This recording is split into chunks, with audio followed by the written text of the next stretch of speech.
Current affair समझते हो आप? मौजूदा हालत, हालाते हाजिरा जिसे उर्दू में कहते हैं।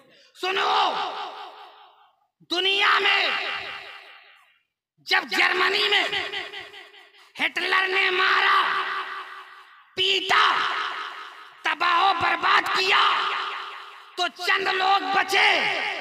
पूरी दुनिया में हिस्ट्री बड़ी लंबी, मैं मुख्तसर में बोल रहा हूं, बड़ी लंबी हिस्ट्री है।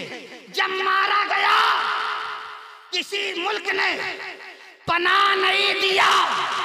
सिर्फ 4 लाख, तवज्जो, सिर्फ 4 लाख यहूदी फिलिस्तीन में पहुंचे, पनाह मांग रहे थे, भीख मांग रहे थे, हाथों को फैलाए हुए थे, दामन को फैलाए हुए थे, लरसते हुए हाथों से भीख मांग रहे थे।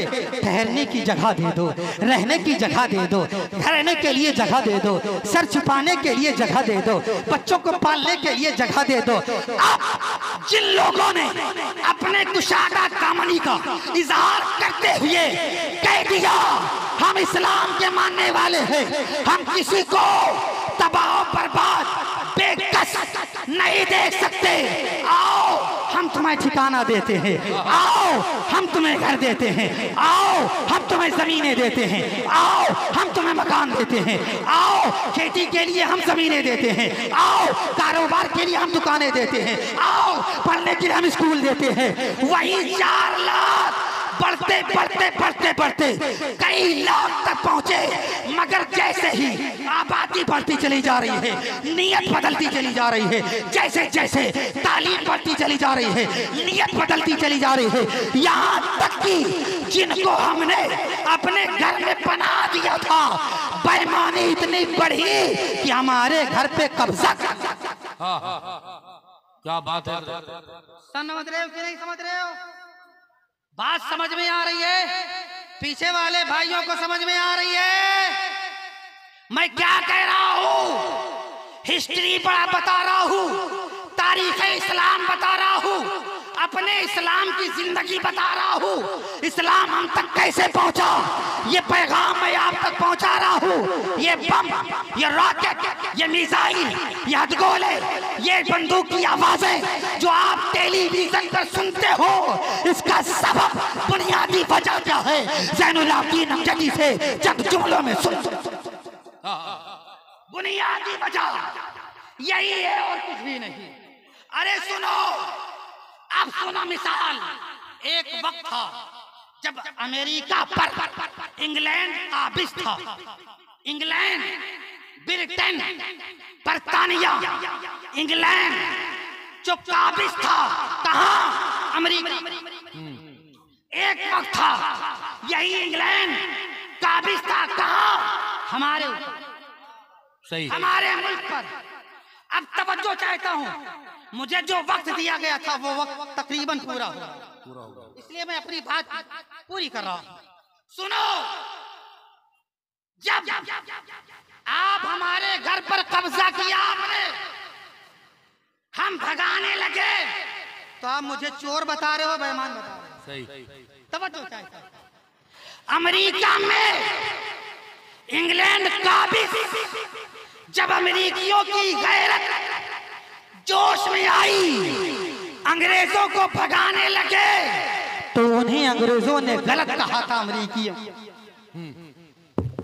1947 हमारा हिंदुस्तान 1857 से लेकर 1947 के बीच में 90 साल का फासला, जब हमारा हिंदुस्तान का मुसलमान, जब हमारे हिंदुस्तान के दूसरी कौम के लोग जब अंग्रेजों को भगाने लगे, मारने लगे, पीटने लगे, तो हम तो कह रहे थे हम मुजाहिद हैं, हम तो कह रहे थे ये जमीन मेरी है, मगर अंग्रेज हमें दहशतगर्द कह रहा था, अंग्रेज हमें टूरिस्ट, हमें टेररिस्ट कह रहा था, अंग्रेज हमें आतंकवाद कह रहा था।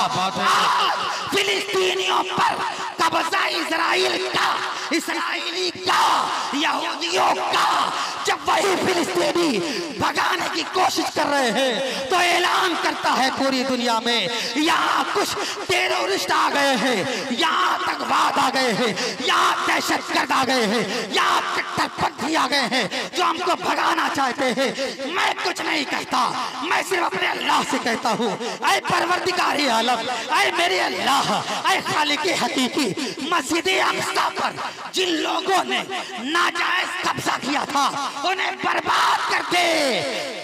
मस्जिद अक्सा के जो असली हकदार हैं, फिलिस्तीन के जो असली बाशिंदे हैं, ऐ अल्लाह तो उन्हें फतह। आमीन आमीन। मगर ये कैसे होगा, कैसे जानोगे? जब पढ़ोगे तब जानोगे। सही।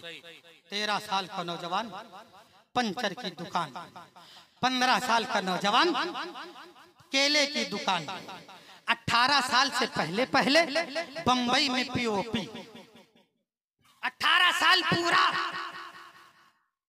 जल्दी से हाई स्कूल पास, पहुंचा लखनऊ, बनाया पासपोर्ट, निकल गया सऊदी। ऐसा कि नहीं है?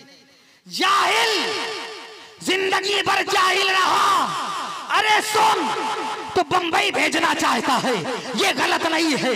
सऊदी भेजना चाहता है, गलत नहीं है। अमेरिका भेजना चाहता है, गलत नहीं है।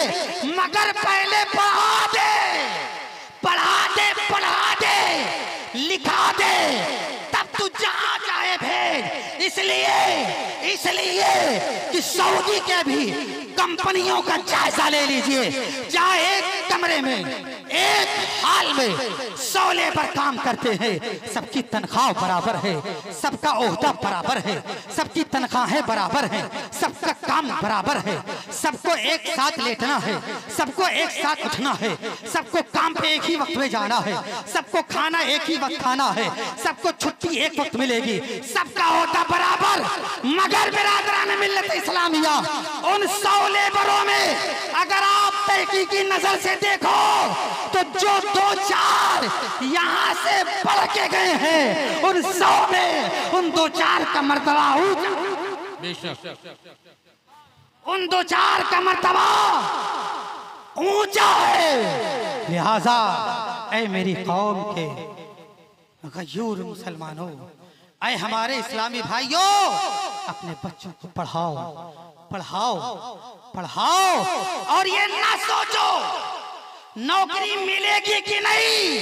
अरे नौकरी मिले या ना मिले, पढ़ाई तालीम की अहमियत हर पल, हर लम्हा, हर मिनट, हर सेकंड है। इसलिए आपने देखा होगा पढ़ने वाले का सोना अलग होता है, जाहिल का सोना अलग होता है। पहले वाले की बोली अलग होती है, जाहिल की बोली अलग होती है। पढ़े लिखे का खाने का तरीका अलग होता है, जाहिल के खाने का तरीका अलग होता है। पहले पढ़े लिखे जो लोग हैं उनका उठना बैठना अलग होता है, जाहिल का तरीका अलग होता है। इसीलिए तो मेरे कुरान में अल्लाह के कलाम ने कहा, हल यस्तविल लज़ीना यालमून वल्लज़ीना ला यालमून। ऐ लोगों, आलिम जाहिल बराबर